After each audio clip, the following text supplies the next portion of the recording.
Saludos para todos los dominicanos y dominicanas, para toda la población de este país. Estamos de duelo, es un sentimiento colectivo el que nos une. Es un aire que se siente, la población dominicana está muy dolida.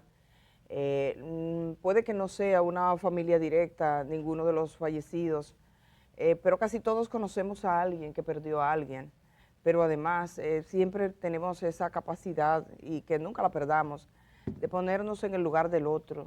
Esa noche del pasado lunes, la gente que acudía allí, acudía como siempre a un lugar icónico de nuestra ciudad, de nuestro país, a disfrutar de una de las tradiciones que marcan nuestra historia, el merengue, que bailaba tranquilamente, gente productiva, y el colapso de un techo que nunca debió caer y que ahora está por investigarse, sesgó la vida ya con un número considerable. Actualizamos los datos, Indira Suero, 221 personas que hasta este momento. lamentablemente, exacto, hasta este momento que perdieron la vida en este desastre. Una cifra que podría incrementarse porque hay personas que están heridas gravemente y que todavía están en centros hospitalarios. Esta mañana cuando despertaba, yo pensé que hoy era sábado, no me suele ocurrir, generalmente me ocurre que el sábado pienso que tengo que ir a trabajar. Hubiésemos querido que la semana fuera más corta porque ha sido tan larga esta semana, ha sido tan dura, y solo nos queda darnos a la esperanza. Hoy tenemos un programa en cierto modo especial, un programa donde vamos a abordar diferentes situaciones de lo que ha ocurrido. Ayer, por ejemplo, cuando el director del COES daba las estadísticas finales del trabajo en el terreno, que he llamado la zona cero, pues se emocionaba. Un director que decía que en más de 20 años no había tenido una tragedia tan grave como la que se presentó.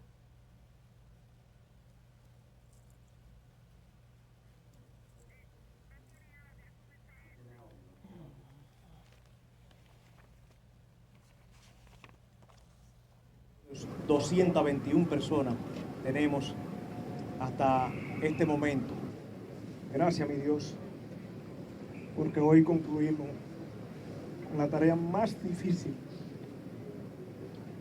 que he tenido durante 20 años al frente del centro de operaciones.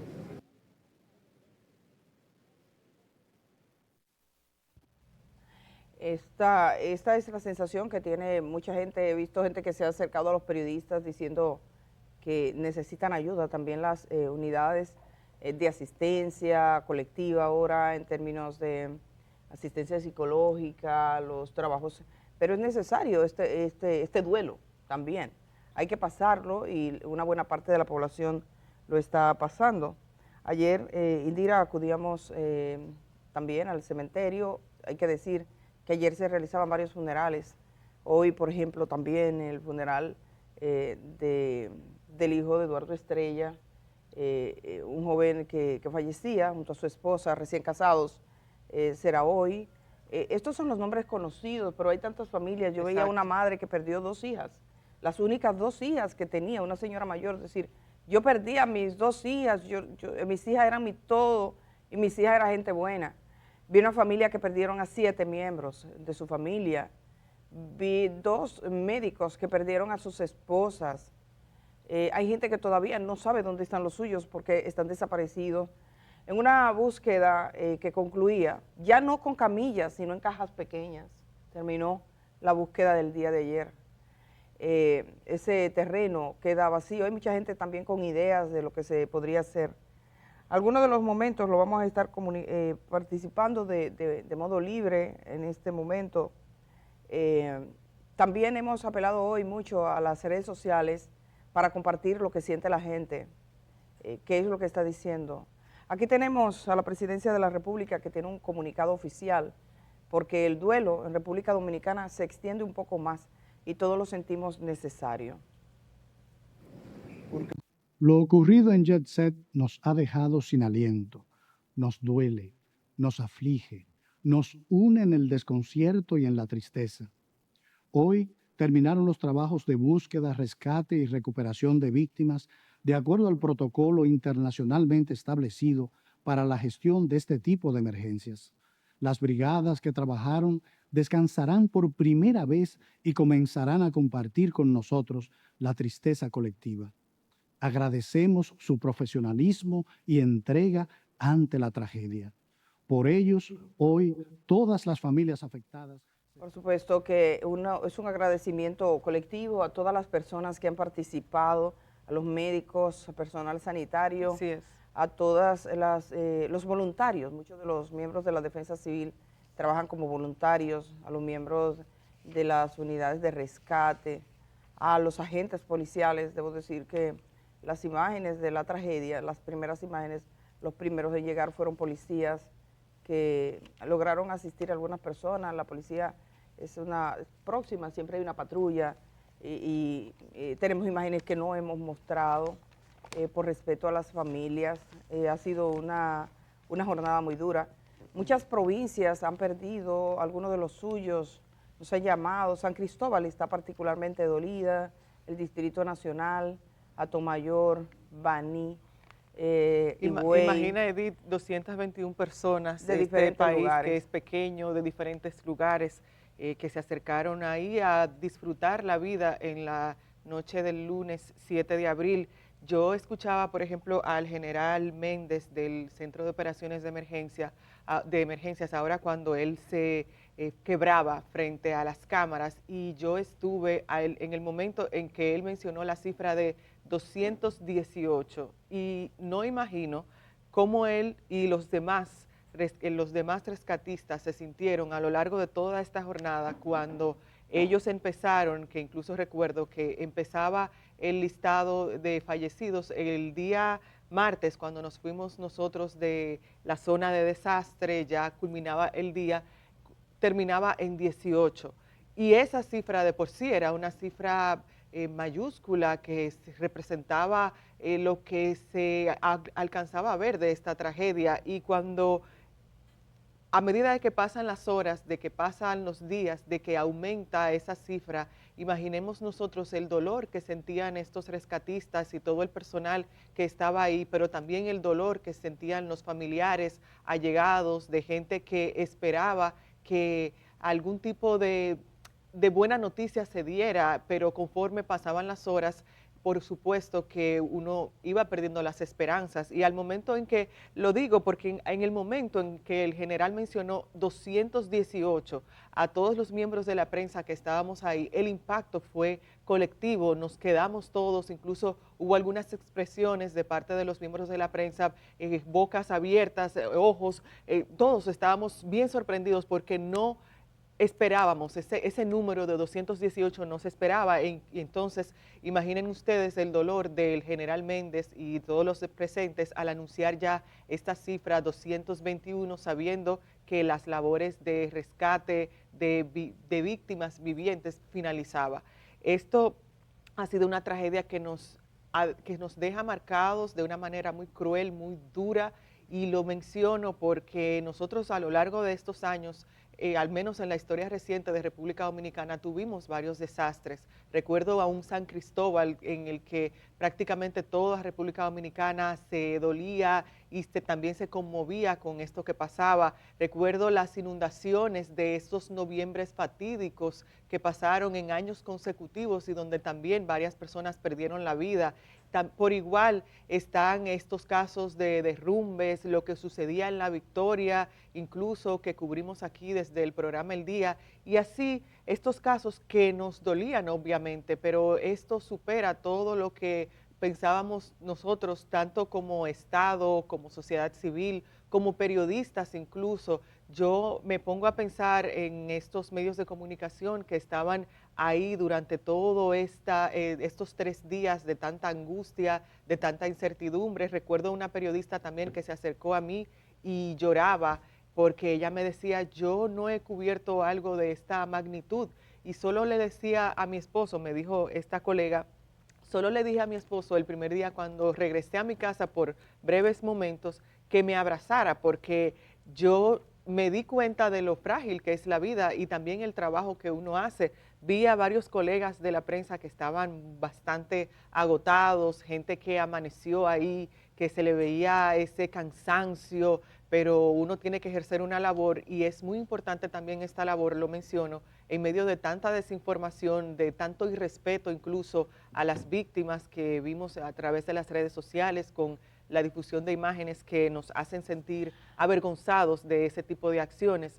Entonces pienso que ya luego de este dolor que se quedará entre nosotros durante mucho tiempo, porque esas son marcas que no se borran, vendría también una etapa de análisis, que era la que comentaba, por ejemplo, ayer el vocero de la presidencia, Homero Figueroa, que comenzó incluso antes de que el vocero anunciara esta medida de este informe, este estudio que determinaría la causa de la tragedia. Comenzó porque parte de los, conversábamos nosotros con expertos del COE y ellos nos decían que esos bloques y toda esa estructura que se removía se estaba recopilando para llevarla a un posterior análisis para determinar de algún modo cuál fue la causa de este desastre de marca mayor. Y luego de ese análisis que ordena ahora oficialmente el gobierno y que se hará aparte, y esto lo aclaraba también Homero Figueroa, que se hará de cierto modo aparte de las investigaciones propias que realizará la Procuraduría,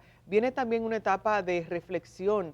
Tenemos que sentarnos y analizarnos como nación, porque no es la primera vez que pasan situaciones aquí en República Dominicana en las que decimos hay que analizar, hay que poner medidas, hay que implementar protocolos. Esa no es la primera vez. Y ya luego, por supuesto, de esta etapa de análisis vendrían esas medidas que son importantes tomar. Yo caminaba, Edith, ayer por la zona colonial y veía, por ejemplo, cómo en las aceras de la zona colonial hay polvo blanco y también escombros que caen de los techos de esos edificios históricos que están ahí. Entonces uno ve, por ejemplo, esta etapa de remoción en que se encuentra la zona colonial, donde se rehabilitan varias de las calles, pero nos ponemos a observar cómo los edificios que están ahí, una gran cantidad de edificios en la zona colonial, está en un estado que uno dice, bueno, si pasa algún tipo de evento sísmico, cualquier inconveniente, eso puede causar una tragedia también, tanto a las personas que están ahí como a los turistas que tanto celebramos aquí en República Dominicana y a la gente común que pasa por estos lugares. Entonces es importante. Son tragedias que no discriminan. Son tragedias que no discriminan. Es importante, Edith, con esto paso contigo, que nos sentemos ahora y que analicemos. Señores, esto es serio. Lo que vi yo y lo que hemos visto todos desde la noche del lunes no ha sido nada fácil. Ver a los parientes el martes en la mañana, cómo estaba esa bomba de gasolina llena de gente, esperando, viendo a través de esa puerta, tratando de que cuando salieran sus familiares vivos, y ver eso, y después conforme pasaron los días, cómo ya se llenaba de silencio y de desesperanza ese lugar. Es una situación muy difícil. Yo quiero pedir, hay algunos materiales que hemos preparado el equipo del programa y anoche, que hablan por sí mismos. Hemos recurrido, por ejemplo, de las redes sociales. Nos conmueve la actitud de Venezuela, incluyendo sus niños que le han cantado a Rubí Pérez, muchas personas dando su testimonio. También tenemos otros espacios, por ejemplo, además del sepelio de Rubí Pérez, el sepelio de Dotel. Tenemos diferentes manifestaciones, así que hoy no es un día para hablar nosotros mucho. De hecho, no tenemos mucho deseo de hablar mucho, sino de dejar que la gente se exprese. Quisiéramos también pedirles a ustedes lo que quieran escribir algún tipo de mensaje, háganlo a través de nuestra línea. Tenemos una flota, el 829-345-1453. Nos escriben, no nos llamen. Director, vamos a comenzar a ver algunos de esos momentos. Hemos escogido momentos puntuales, por ejemplo, la hija menor de Rubí Pérez mientras cantaba, la hija mayor también. Tenemos a niños de República Dominicana cantándole a Rubí Pérez, niños venezolanos. Tenemos algunas manifestaciones. Hay un escultor que más tarde vamos a hablar de él porque Maribel Contreras lo entrevistaba anoche. Ella se suma a este equipo a trabajar a las 7 de la mañana. También tenemos algún recuento, siempre los viernes. Nosotros hacemos recuento de lo que ha sido la semana. Esta ha sido una semana muy dura, de hecho ya estamos... El lunes comenzábamos con una entrevista al doctor Morel Cerda, que teníamos la mitad, que era una entrevista histórica. Yo le decía al doctor Cerda ayer, le dije, mire, doctor, vamos a posponer esa conversación, la vamos a tener quizás la semana que viene, quizás un poco más adelante, viene la Semana Santa también, porque este es un momento en el que la gente está en esto. Tenemos, sí, que echarle un vistazo a otros aspectos, pero sabemos que está este sentimiento. Así es que, señor director, compartimos algunos de los momentos del día de ayer, escogidos al azar y que hablan por sí mismos. Sobre mi almohada, sueño con tu cara, cuando me despierto. Estos niños venezolanos los subía Rubí Pérez, que no sabía que eran venezolanos. Él dijo, ¿de dónde serán estos niños? Los padres han hecho un buen trabajo. Es que Venezuela amaba a Rubí. Y entonces uno de los niños le escribió en el fondo de esa publicación de hace meses, maestro, somos venezolanos. Sí. Estos niños tienen varias canciones interpretando y de hecho hemos visto, me decía una amiga que vive en Venezuela, que ha estado viviendo en Venezuela, que en Venezuela la música de Rubí Pérez sonaba más que República Dominicana. Vi a un venezolano que escribió, hoy me estoy enterando que Rubí Pérez era dominicano, siempre pensé que era venezolano. Seguimos, señor director, con otros momentos.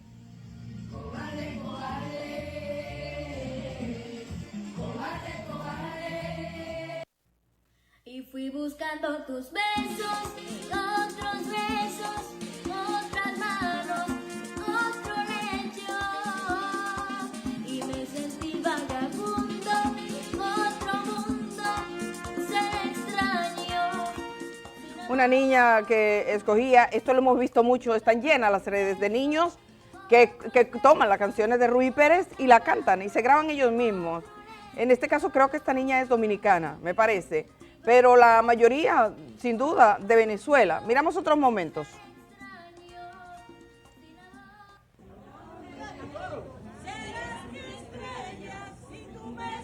Y a la hija no la tiene.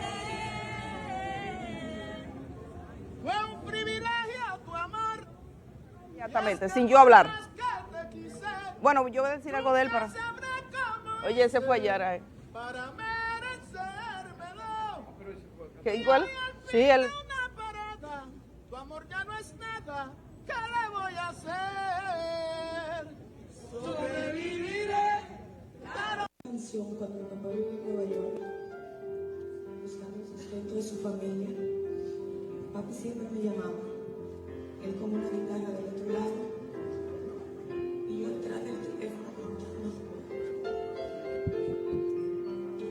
No digas no, que te conozco y sé cómo piensas. No digas no. Porque ya no, desde hace tiempo de amor no me hables, buscando el tiempo futuro ya no sirve decirnos de nuevo. Esta joven hizo una declaración muy sentida, esa es la hija de Rubí Pérez, era corista de su grupo. Ella dice, yo siempre pensé que iba a cuidar a mi papá cuando fuera viejo, es lo que uno siempre espera como hijo. Y decía, yo sabía que eso me iba a tocar a mí. Él me lo decía, Sí. que yo le iba a cuidar y ella le tocaba estar en el micrófono que estaba su padre. Su padre le dijo, quédate ahí, yo me quedo de este lado. Y dice, hasta último momento él me cuidó. Rubí Pérez encabezaba esta fiesta y por supuesto porque es parte de la historia musical, nuestros padres, nuestras familias han bailado con Rubí Pérez, pues los dominicanos y dominicanas se sienten más próximos, pero recordar que son tantas familias las que están sufriendo en este momento la pérdida de los suyos. Tenemos otra, por ejemplo, la hija menor que había celebrado el cumpleaños con 15 años apenas. y que cantó En una canción marzo con lo su cumplió. padre, ahí interpretaba un poquito. Caminemos siempre juntos, que a donde vayas te llevo. Si la vida nos separa, yo te prometo. La canción decía que si la vida lo separaba, le prometía que su corazón estaría con ella siempre, como está su sangre en su cuerpo. Y esa canción la interpretaron felices hace apenas 2 semanas. Él tuvo la oportunidad de tener este gesto que será algo inolvidable para su hija de 15 años. Germán Marte, saludos. Yo recuerdo que en un programa... Vamos a escuchar a Rui Pérez y después saludamos a Germán, ya que lo tienen ahí, vamos a escucharle. Un presentador que había en ese programa se llamaba Amador Bendayán. Dijo, cuando me oyó cantar Volveré, me dijo, me cedió un espacio de prime time, cuando el programa está así. Yo quiero que tú digas con tu voz, con esa misma voz que tú dices de Volveré, Sábado Sensacional sigue. Eso sé yo, que los venezolanos me aman tanto como cualquier artista venezolano. En Venezuela yo he oído, eso un día hasta me puse a llorar porque oí, ¿sabe que ellos tienen un mes que es del artista venezolano? No sé si ahora será igual, pero antes era así. Y en ese mes no tocan música de otro artista que no sea venezolano. Y lo anuncia, por ejemplo, Oscar de León, tal tema, talento nacional.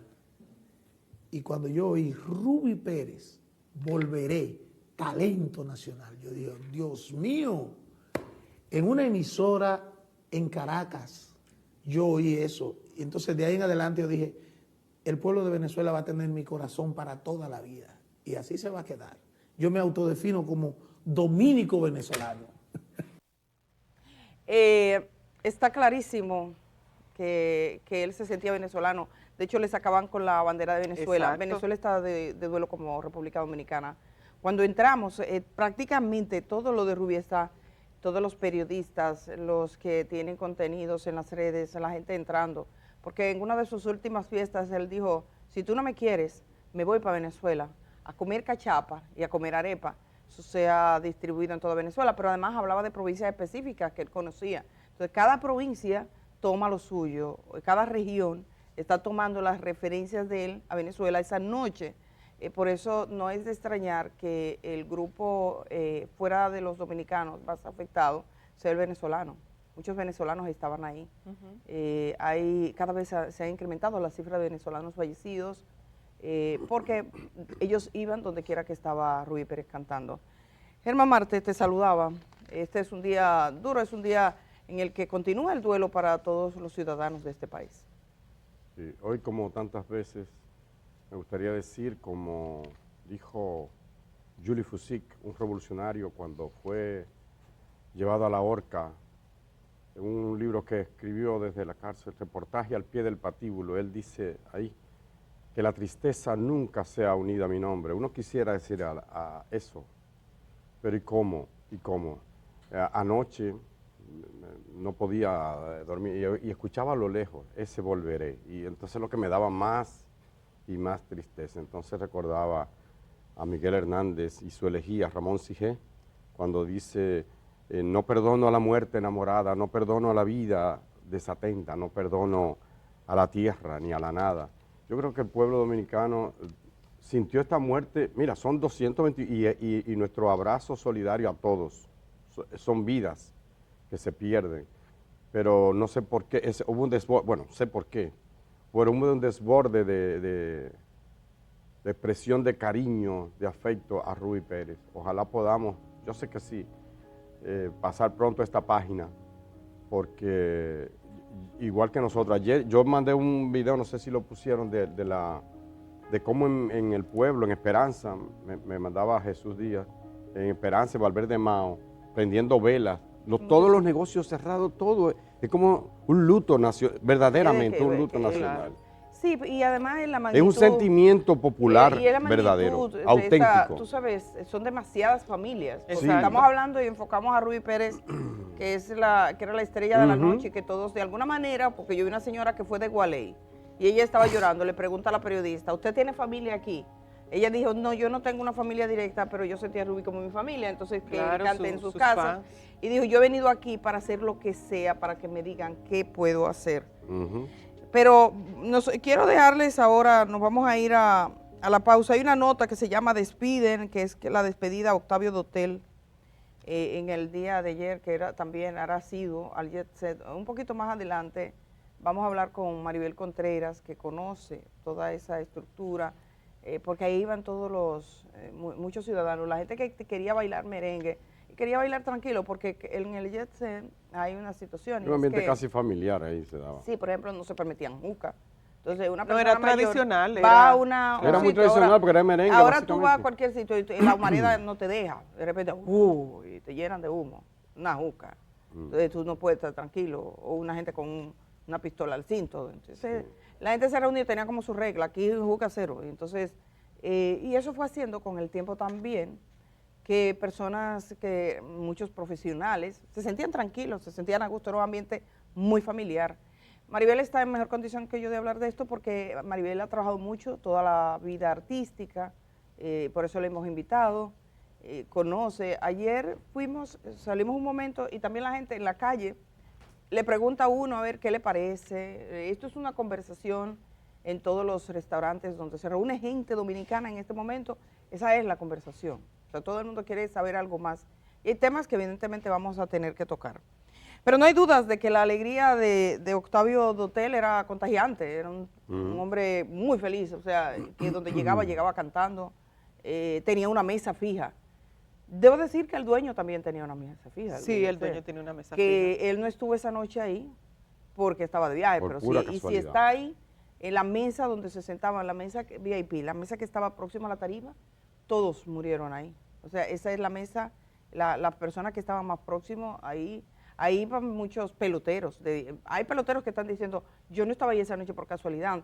Hay personas... No porque hay juego, porque Grandes Sí. Ligas ya arrancó, por eso. no hay por gente eso la que tragedia pasó algo. Sí. Tú sabes que hay gente que dice, bueno, y también por eso que tú dices, pero hay gente que dice que lo llamaron los amigos. Estabas allá porque era su tradición ir. Entonces, Dotel era una persona fija. Y esa noche incluso lo grabaron entrando, sonriendo. Y ayer lo despedían. Germán, Indira, vamos a poner esta nota y nos vamos a ir a la pausa y regresamos de una vez con más contenido. También la experiencia, por ejemplo, veía yo una nota ayer, Carmen Aristegui, una conocidísima periodista mexicana, conversaba con Indira desde República Dominicana para que le contaras, Indira, cómo lo había vivido. Entonces, Indira estuvo ahí. A veces también, y Germán y yo que hemos estado aquí, nosotros estamos aquí, tenemos una idea, pero cuando tú estás en el lugar, eso es terrible. Decirle a los vecinos, cuiden de no dejar que sus niños vayan a estar bregando con escombros, ahora que está todo Lo dijo vacío. el médico ayer. Y no, Tenga, y no el solo los médico- niños, sino no todo los el mundo, adultos, pero, nadie que vaya pero que allá. yo me imagino que los adultos no van a estar fuñendo ahí. Pero, Ah. Germán, nos decía el médico, Germán y yo estábamos Sí. entrevistando aquí a los médicos, Germán. Doctor Bonilla González y Carmen Bautista, los dos gerenciólogos. Y tú le preguntaste a la doctora. Ya fuera del aire. Sí, venga Por acá, una doctora. experiencia. Ajá. El tema de la contaminación. Del polvillo. Que la gente le tiene miedo, o no tiene miedo, pero una cierta repulsión y miedo, sí, al olor a la muerte. Ese olor que tiene una característica muy especial. Tú la has vivido, Indira la vivió ayer, yo la he vivido, eso es terrible, ¿verdad que sí? Sobre todo cuando es masivo, sí. Pero lo más peligroso, ojo, no es exactamente ese olor a cuerpo descompuesto, sino el polvillo que se expande cada vez que levantan algo. Ella decía que eso puede ser más peligroso que cualquier olor, cualquier cosa. Y eso se lo preguntaba porque Ujú. por razones de salud yo no sabía que el polvillo de las construcciones, la tierra, Ay, sí.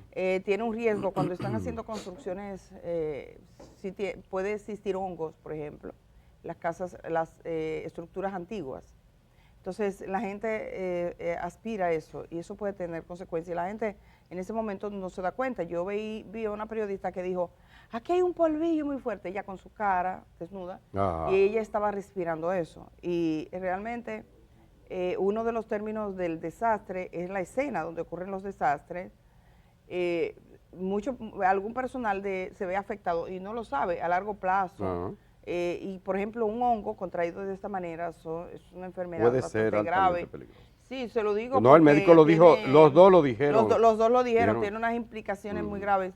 Realmente les digo la verdad, yo no tenía conciencia de eso hasta que a mí me lo preguntaron para hacer como por quitar. Yo tuve una Por descartar. para descartar, yo tuve una neumonía por COVID, post-COVID. Y entonces preguntaban, ¿has estado en algún lugar inicialmente? No había nada. De hecho, se hacen todos los estudios de rigor en los casos en lo que los médicos puedan pensar, no hay nada. Pero tuve una conciencia y ayer digo, doctores, pero mire, casi nadie habla de eso. Pero ¿qué pasa? Ya le habíamos despedido y ya estaban fuera, quisimos haberlo tenido en el aire. Y pienso que hay que tomarlo la semana que viene, aunque debió decirse como en ese momento. Hay cosas que verdaderamente nos faltan al momento, ¿sabes? En la organización de las respuestas, el ir a tono con la dimensión de la tragedia. Yo he visto mucho ese antes, ese durante, ese después. Aquí hay unas características, digamos, que diferentes porque estamos centralizados en un espacio. Las fuentes de agua no se han visto necesariamente afectadas. O sea, si hay un terremoto, se ven comprometidas las fuentes de agua, se ve comprometido, es colectivo. Esto es masivo, pero está muy centralizado. Terminaron esos trabajos. Pero hay gente que va a buscar, a ver qué es lo que está, a plagosear también, a curiosear. Entonces, ese no es un espacio para usted estar curioseando. Absténganse. Habrá movimiento de tierra, van a trabajar, creo que Obras Públicas entra para terminar la limpieza. Vi ayer, por lo menos eso entendí que dijo el subdirector del COE. Y en ese movimiento, la gente que vive en las cercanías, absténganse de estar respirando ese aire porque ya tenemos la advertencia médica. La próxima semana vamos a traer especialistas. Yo siento que tenemos una deuda de ciertas entrevistas que hoy no quisimos cargar a la gente con entrevistas porque es un día de duelo. Aquí hay que hablar de todo, aquí hay que hablar de infraestructura, aquí hay que hablar de responsabilidades, aquí hay que hablar de normas, aquí hay que hablar de reglas, aquí hay que hablar de supervisión. Aquí hay que hablar de los espacios colectivos que tienen una gran responsabilidad, o sea, quiénes supervisan los espacios, cómo se supervisa, todo eso. Pero es una conversación que igual estamos posponiendo. Mira, por ahora... perdona, antes de que te vayas, porque sé que mucha gente está interesada en eso, me comparte Monegro ahora que los patólogos, ahí en Forense, ¿verdad? En el Instituto de Patología Forense, amanecieron trabajando. A decirle a la gente que tengan esa tranquilidad, ¿verdad que sí? Que tengan esa paciencia. Que tengan la paciencia. Yo sé que es desesperante. La Junta Central Electoral hizo algo muy correcto también, mandó un equipo para hacer como el acta de defunción in situ, para ahí ofrecer mismo, el acta para de que la gente no defunción tenga ahí que estar bregando con eso y eso puedan bien. de manera expedita. Qué bueno que las instituciones se sumen así. Mira, es como una sintonía, a mí me parece que está bien. Desesperada. Me preguntó una señora, porque hablé con una señora que perdió a alguien y me dijo, ¿y para qué hay que estar haciendo autopsias? Ya se sabe. Bueno, en términos legales tienes que tener tu documento porque mañana puede aparecer cualquiera. A mí se me murió un hijo allá, si hay, por ejemplo, demandas ahí, algún tipo para todo, usted tiene que tenerlo, hasta para los que trabajan. Debe existir una acta legal. Y tú sabes que levante cuáles fueron las circunstancias. Hay muchos cuerpos aún sin identificar. Yo hablaba con mi hija anoche, que ella es odontóloga, y dice la importancia de la patología forense, porque a través de la dentadura que se determina, y hay gente que no ha sido identificada.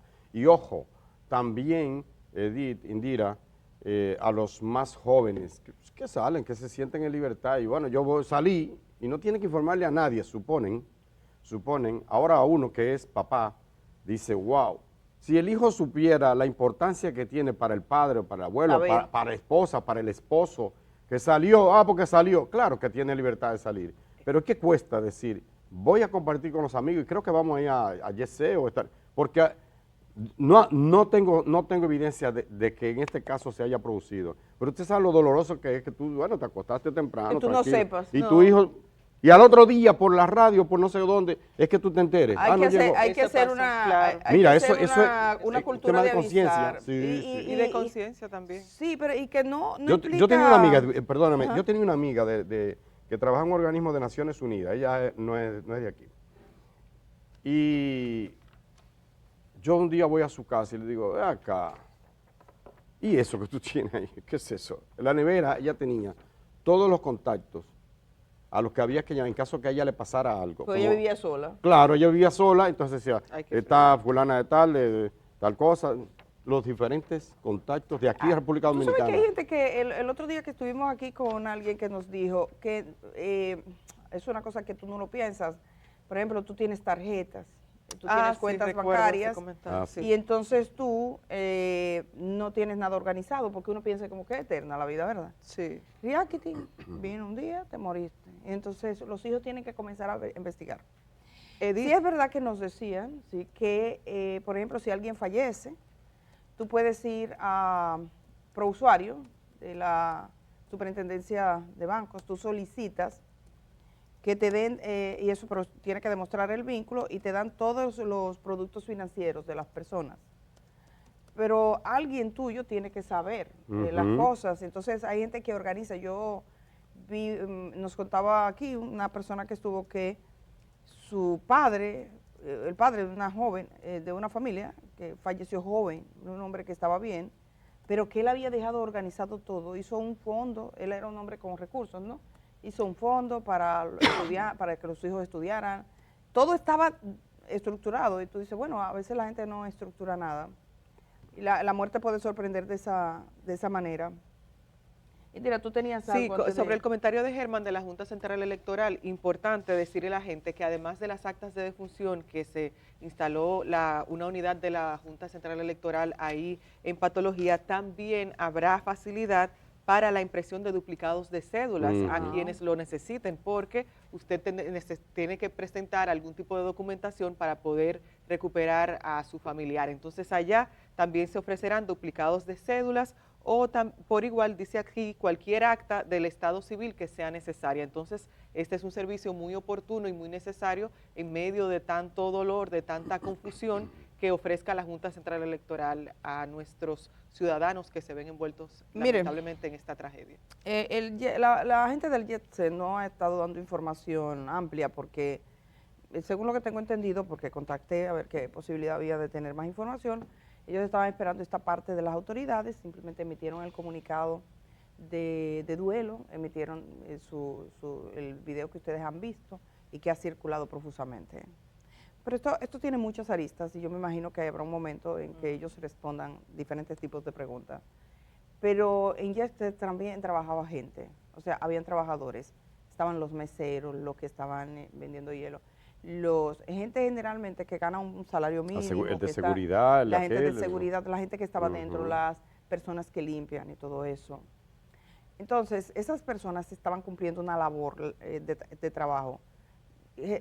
Quiero pensar que ellos, en medio de toda la situación, tendrán algún equipo que le dé asistencia a sus trabajadores, a los deudos de esas familias, que es una pregunta que yo quiero formularle. O sea, ¿cómo están tratando ustedes a los parientes y a las familias que perdieron a los suyos que estaban trabajando, o sea, en este caso? Pero sí quiero decirle, y es importante que las familias lo sepan, cuando aquí nosotros en la seguridad social tenemos 3 patas en la seguridad social, la gente nada más se vincula con una, que es el seguro de salud. Tú siempre andas con tu carnet.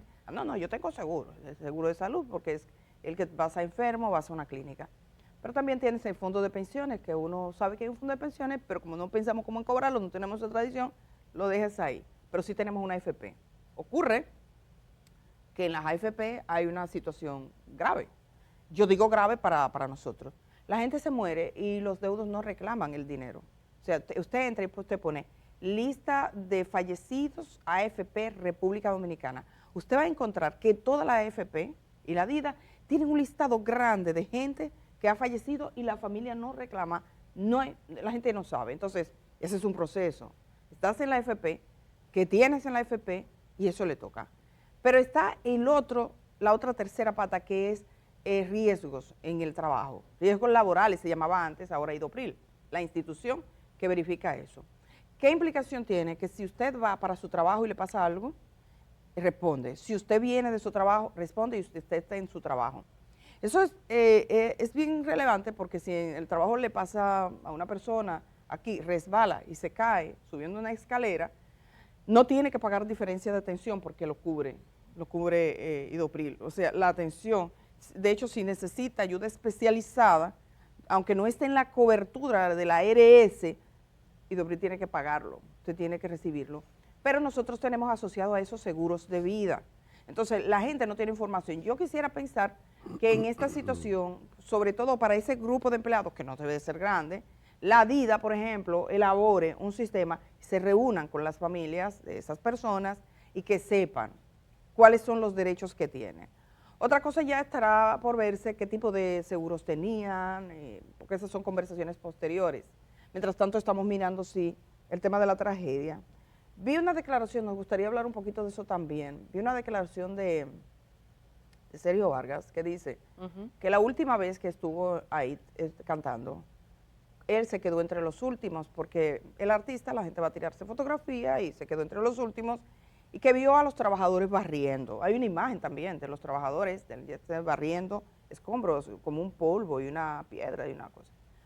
Dijo que preguntó, ¿y qué ustedes hacen? No, que está cayendo del techo, que no está cayendo mucha piedra. Como que le caía en la bebida, le contaron que a la gente le caía que un se polvillo, le dañaba el trago que a la se le gente dañaba el porque trago a la caía gente. el polvillo. Oh, Dios mío. Sí. Miren, yo sé que nadie pensó que eso iba a colapsar, pero eso no es normal. Lamentablemente es una experiencia muy dura. Todos los dominicanos de esta generación, hasta los que son niños, cuando caiga algo de cualquier techo, estarán pendientes, porque ya vimos que puede pasar. Y evidentemente hay una frase que yo le escuché a un viejo decir en la radio que dijo que cuando los números salen, todo el mundo arregla el sueño. Todo el mundo tiene una receta. Cuando Todo el mundo ya pasó, sabe. Sí, porque ya pasó. Nosotros no vamos a ponernos a arreglar el sueño ahora, porque ya se sabe cuál fue el resultado. Pero hay que hablar de las infraestructuras, o sea, si va una autoridad a los sitios que son públicos, donde se reúne la gente, y cómo fue. Hay muchas versiones, algunas especulativas, yo no quisiera sumarme a ninguna, pero eso de que la gente le estaba cayendo, y hay muchos testimonios de que esa noche comenzó a caer en la etapa previa, obviamente sin saber lo que iba a pasar, pero habla de un estado de deterioro progresivo que no se hizo caso. No quiere decir eso que fuera intencional, porque como les digo, si nadie quiere eso. Si el dueño de eso no hubiese estado en el país, hubiese estado entre los muertos. De hecho, una hermana suya resultó herida y fue, pero no es grave. Yo estuve conversando porque el primer día me lo dijeron, fue ingresado a una clínica privada, mucha gente fue a clínica privada, tuvo una lesión en la cara y le operaron. Nadie quiere eso, pero es necesario que hablemos de las estructuras, hasta en nuestros barrios, en nuestras casas, en nuestros condominios, que a veces hay necedad. Usted ve que hay problemas con el gas, nadie quiere hacer caso. Hay problemas con eso, nadie quiere hacer caso. Entonces, como que después, llegó la tragedia. Gente que hace modificaciones en sus casas. Tú sabes, y tumba la columna. Hay un edificio y a alguien se le ocurrió que él va a unir este apartamento con este. Porque te va a montar otro porque él piso necesita más espacio, que tumba la pared. Y cualquiera es ingeniero. Ajá, y todo el mundo sabe. Aquí hay 11 millones, en este país hay 11 millones de médicos y como 20 millones de ingenieros. Todos somos ingenieros. Maestros constructores, todo el mundo. Toda la gente sabe de todo. Y los médicos no porque te dan receta desde que tú te dices que tiene algo. No, pero mi papá le recetaba a todo el mundo una cosa, le decía, bébete un trago y ya, él resolvía con... Pero eso tú me lo diste a mí. Sí, esa era su visión. Porque Germán lo heredó. Pero es broma, es broma. No, yo sé. Que la tendencia de nosotros es a decir... esto, a lo otro, a no tomar en cuenta, miren, por eso la opinión profesional. La ingeniería, exactamente, la ingeniería. Cada quien estudia lo suyo. Sí. Entonces, si usted va a hacer una modificación, así sea, que voy a tener una segunda, voy a subir la segunda, como decimos, ¿verdad? Que tenemos pocos recursos, voy a hacer la segunda. Eso es un éxito para cualquier familia clase media o hasta pobre. Sí, pero hágalo, y esto es un elemento, hágalo como Dios manda. Páguele 20,000, 30,000, qué sé yo, lo que pueda cobrar el ingeniero, usted probablemente. Germán, pero... Tú hiciste algo en tu casa y tú buscaste la asesoría profesional. ¿Y cómo quedó aquello? Bien. Pero tú no crees, Germán, que en un estado donde se regulen este tipo de construcciones, la gente no estaría ahí como quiere, haciendo y deshaciendo. Eso se resuelve aquí se cumplieran las leyes, eso se resuelve. Germán, disculpa, si aquí se cumplieran las leyes, no estuviéramos nosotros con tantas construcciones que incluso a principios de este año, no sé si ustedes recuerdan, fue fuera del Distrito Nacional que también hubo un desplome de una construcción que estaban haciendo, un señor que él decidió que encima de un localcito pequeño él iba a hacer qué sé yo cuántos apartamentos. Y en La Vega. Eso se desplomó en La Vega. Recuerdo incluso también, bueno, eso exacto, eso que tú comentas de La Vega. Entonces, si aquí hubiera algún tipo de regla que se cumpliera, porque leyes hay, aquí nosotros tenemos leyes para todo lo que ustedes puedan imaginarse, hay una ley. Ahora, de que se aplique, de que se cumpla y de que las autoridades den el debido seguimiento para que esas leyes se implementen, eso es otra cosa. Correcto. Mira, Ana Paula Almada, una jovencita, que estudia arquitecta, colgaba, que es mi sobrina, colgaba ayer en sus redes sociales un mensaje que a mí me llamó la atención. Ella como estudió arquitectura, pues será de algún pensador, Pedro Cerruto. Dice la frase de Pedro Cerruto que todavía figura: es más económico y seguro realizar inspecciones periódicas que afrontar las consecuencias de un colapso total. Claro. Es más económico y seguro. Mire, teníamos la historia Despiden de Octavio Dotel. Vámonos con esa historia, señor director, y vamos a regresar de una vez. En un rato también se integra Maribel. Es un programa diferente. De hecho, yo tengo la sensación de que hoy es sábado, de que la semana ya pasó, porque fue tan dura esta semana que los días se hicieron eternos. Vamos a ver esa nota. Escoltado solemnemente, así fue trasladado hasta el cementerio Jardín Memorial Octavio Dotel para recibir el último adiós. Su esposa, Macier Javier, tomó la palabra con valentía frente a sus hijos. Describió a Dotel como el mejor esposo. Yo les invito a conocer al Señor. Él es el que tiene el control de los tiempos y aunque no entendamos, yo no entiendo nada. Yo sé que esta fue la perfecta voluntad de Cristo y yo la acepto. Su sobrino aprovechó para mostrar el buen sentido de humor que tenía Octavio. No le daba vergüenza andar por Europa con nosotros y confundir públicamente Siria con Sicilia. O preguntar jocosamente que cuando habían mudado la Torre Eiffel y si ya no estaba en Italia. Dotel no solo triunfó en el béisbol, sino que además dejó sus huellas en la gimnasia. Contento por este premio que acaba de ganar mi gimnasia. Ya que la primera Copa Internacional de ese deporte realizada en el país fue gracias a él a través de su academia, informó Yamilet Peña. Demostró la importancia que tenía la gimnasia en el país y lo bueno que era poder desarrollarse en el país y nada, demostró de que sí se podía hacer gimnasia a nivel grandes y que podíamos desarrollar la gimnasia artística en grandes competiciones. Su gran amigo y ex compañero de equipos, Rafael Furcar, recuerda momentos que vivieron juntos en el terreno de juego. Solamente una vez lo vi guapo en la Serie Mundial, creo que fue en el juego 4 o 5 que la rusa lo trajo y él sacó out y la rusa no lo dejó picharle al tercer bateador y dijo algo que no lo voy a decir aquí por cámara porque cada vez que pienso en eso me da risa. Qué anécdota más bonita que esa, que después del juego nos sentamos a tomar una cerveza, ese día ganamos ahí en el Clubhouse, ahí rompimos a reino y es lo que le dio risa, dice él, eso salió del mí, yo no sé qué fue lo que dije, dime tú qué fue lo que yo dije. Edwin Encarnación reveló que en los últimos días Dotel había estado participando activamente en actividades cristianas. En mi vida ha sido tan fiel. Tú lo veías, los últimos 2 años de Dotel había cambiado bastante.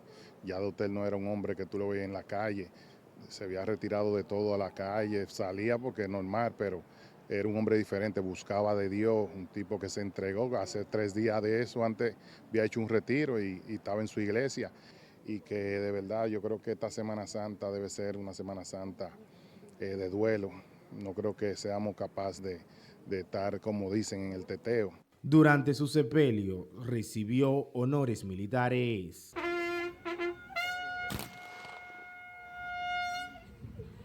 Su esposa e hijos lloraban desconsoladamente.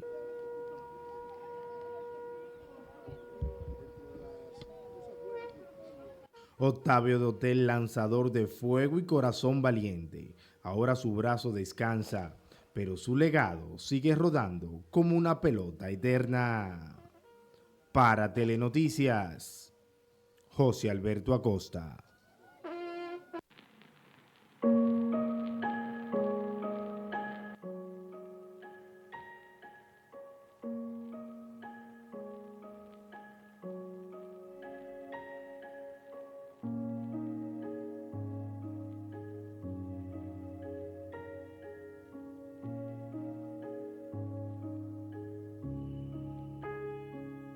El principal objetivo es todavía salvar vidas.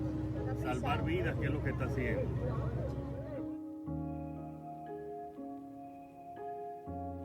Julián Castillo, Carla Sánchez, Laura Cárdenas, Maribel Espaillat, Martín Batista, Miguel Pérez, 40 años, Miguelina Gilberto Encarnación, Miguel Urbáez, Milkis Frías, Pamela Montoya, de nacionalidad colombiana, Ricardo José Architone, Rodelsi Pérez, Ruth Elisa Sella Pérez, Tania Tavares, Terrero Urbáez, Wendolyn Medina, de 33 años, y Yanirza Merán.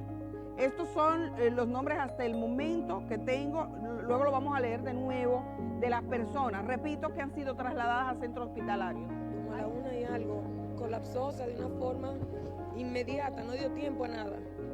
Mi hermano se llama Anastasio Peguero, le dicen Lenin. Mi sobrina se llama Clarice Leni Peguero y mi cuñada Clary Castro.